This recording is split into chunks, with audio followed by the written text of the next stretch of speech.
हजरत अली असगर को तो अचानक उठाया था इमाम हुसैन, बाहर निकले तो गर्दन पे तीर लगा तो 6 महीने का बच्चा वो भी शहीद हुआ। खून उछाला आसमान की तरफ तो कहा मौला देख ले, मैंने 6 महीने वाला भी नहीं बचाया, वो भी दे दिया है। फिर हजरत अब्बास को बेटियों ने कहा कि अब ना, कुछ कहते हैं पहले शहीद हुए, कुछ ने लिखा बाद में, अब हमसे पानी के बगैर नहीं रहा जाता। तो जनाब अब्बास पानी का मशकीज़ा लेके निकले बाहर, एक हाथ कटा, दूसरे पे मशकीज़ा वो भी कटा, फिर पानी तो भर लिया था, ला ना सके, फिर गर्दन कटी तो शहीद हुए। बच्चों की भी शहादत हुई, पर जब उनका लाशा उठाया तो इमाम हुसैन कहने लगे मौला अब ना हुसैन की कमर कमज़ोर हो गई, अब कमज़ोर।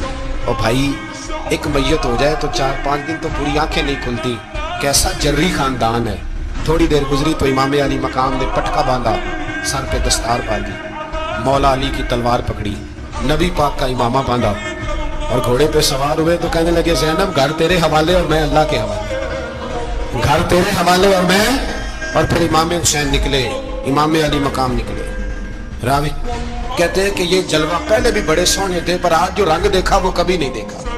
क्या अंदाज था, जिधर जाते नारा लगाते तो हद हो जाते। इतने लोग इमाम हुसैन ने काटे, इतने काटे, फिर वापस पलट के आए और कहने लगे ज़ैनब जरा पर्दे के पीछे से देख तो सही मेरी बहन, इन बुज़दिलों को जुर्रत ही नहीं हो रही हुसैन के मुकाबले में आने की। एक दूसरे को धक्का देते, तू जा तू जा, फिर इकट्ठे वार हुए। ये कौन है कटा हुआ, लिबास है फटा हुआ, ये बिल यकी हुसैन है, नबी का नूर ऐन है। फिर चारों जानिब से तीर बरसे तो इमाम अली मकाम चूंकि नमाज का वक्त हो गया था, उतरे घोड़े से, खून बह रहा था, गर्म तरीन रेत से तयम्मुम किया, सर सजदे में रखा और जब शिमर आपकी गर्दन काटने लगा तो कहने लगे ठहर जा जरा, रब से एक बात कर लेने दे। और फिर बोले इमाम हुसैन, कहने लगे मालिक तू अब बता कि हुसैन से राजी है कि नाराज है, तू बता। तो फिर एक आवाज आई, या अय्यतुहन नफ्स मुतमइन्ना इरजिई इला रब्बिकी रादियतम मर्दिया। फरमाया नफ्स मुतमइन्ना वापस आ जा, तो अल्लाह से राजी है, अल्लाह तुझसे राजी। इमाम हुसैन वहां शहीद हो गए। अब ये काफिला इमाम हुसैन का सर काट, जरा देखना गौर करना, सर काट के नेज़े पे रखा है, जिस्म करबला में पड़ा। औरतों को घोड़ों पे बिठा के ले जाया गया यजीद के दरबार में।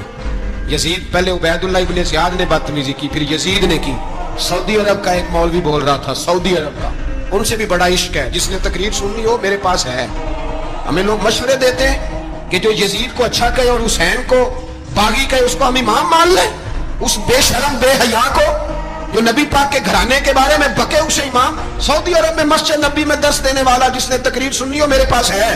वो कहता है यजीद तो बड़ा अच्छा आदमी था, उसने तो बड़ी खिदमत की, तो मैंने उसे कहा रिश्तेदारी कर ला यजीद के साथ, गरीब हो जा। शर्म नहीं आती? आज भी नबी पाक का दिल दुखाते हो, हया नहीं आती, ख्याल नहीं आता? और लोग घर में बैठ के बातें करते हैं, कहते हैं जी जो बैतुल्लाह में हो वो भी बुरा हो सकता है। बैतुल्लाह में तो 360 बुत भी थे, वो अच्छे थे। मदीने में तो 360 मुनाफिक भी रहे, पूरी सूरह मुनाफिकून नाज़िल हुई, वो अच्छे थे। अजीब तमाशा बना दिया लोगों ने मजहब का। वो आज बक रहा है, आज मेरे पास वीडियो आई है, कहता है यजीद ने तो बड़ी खिदमत, तो उबैदुल्लाह इब्ने ज़ियाद ने कत्ल किया। बेशर्मो, अगर उबैदुल्लाह इब्ने ज़ियाद ने भी कत्ल किया था तो हुकूमत किसकी थी?